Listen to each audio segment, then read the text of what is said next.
जज Frank Caprio की अदालत में एक औरत पेश हुई और उसने आते साथ ही जज से बदतमीजी करना शुरू कर दी। उस औरत का कहना था कि मैं फाइन पे नहीं करूंगी, जो करना है कर लो। जज ने कहा कि वो उनको पेमेंट प्लान बनाकर देंगे जिससे उन्हें फाइन पे करना आसान लगेगा, पर औरत का रवैया काफी रूड था और उसने कहा कि जो करना है करो, मैं वैसे भी पे नहीं करूंगी। जज फ्रैंक कैप्रियो, जिनको दुनिया हमदर्दी और रहम दिली की वजह से जानती है, उनको कोर्ट रूम में पहली बार गुस्सा आ गया। ये कोर्ट प्रोसीडिंग कहीं पब्लिश तो नहीं हुई, पर फ्रैंक कैप्रियो ने इसके बारे में अपनी बुक में जिक्र जरूर किया है। और उसके बाद जो हुआ, उसने फ्रैंक कैप्रियो की जिंदगी को हमेशा हमेशा के लिए बदल दिया। ज़ेम टीवी के वीडियोस में एक बार फिर से खुशामदीद। नाजरीन, किसने सोचा था एक बच्चा जो स्कूल जाने के साथ साथ लोगों के जूते पॉलिश करता है, एक दिन वर्ल्ड्स नाइसेस्ट जज का लक़ब पाएगा। फ्रैंक कैप्रियो की कोर्ट रूलिंग्स देखकर अंदाजा लगाना काफी मुश्किल है कि इस मुस्कुराते चेहरे, रहम दिली और हमदर्दी के पीछे छुपे कितने गहरे जख्म हैं।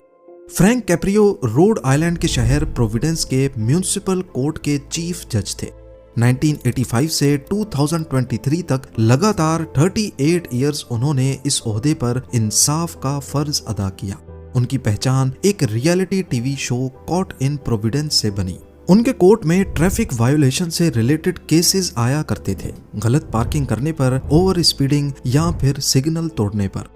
लेकिन फ्रैंक कैप्रियो ने तमाम केसेस को हमेशा मुल्जिमान से मजाक करते, मुस्कुराते और उनको फाइन में छूट देकर सुलझाने की कोशिश की। कभी वो डिफेंडेंट्स के साथ आए बच्चों से रूलिंग्स दिलवाते और कोर्ट रूम में मज़ाहिया माहौल बन जाता, तो कभी खुद मुल्जिमान को गले लगाकर उनके दुख दर्द को बांटने की कोशिश करते। एक दिन उनकी अदालत में 96 इयर्स के एक बुजुर्ग आए जिन पर स्कूल जोन में ओवर स्पीडिंग का इल्जाम था। जब जज ने उनसे पूछा कि आपने ओवर स्पीडिंग क्यों की, तो बुजुर्ग की आंखें नम हो गईं। उन्होंने कहा कि वो अपने 63 इयर्स के बेटे को हॉस्पिटल लेके जा रहे थे क्योंकि उसे ब्लड कैंसर है। फ्रैंक कैप्रियो ने टाइम जाया किए बगैर बुजुर्ग को विश किया और बिना फाइन लगाए केस डिसमिस कर दिया।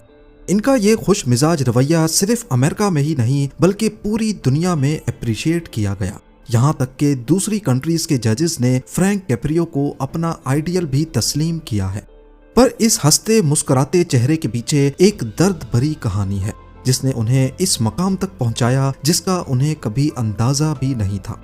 2023 में अपनी रिटायरमेंट के बाद उनको कैंसर डायग्नोज हुआ और इसी दौरान उन्होंने अपनी book compassion in the court लिखना शुरू की, जो इसी साल 2025 में पब्लिश हुई है। जज फ्रैंक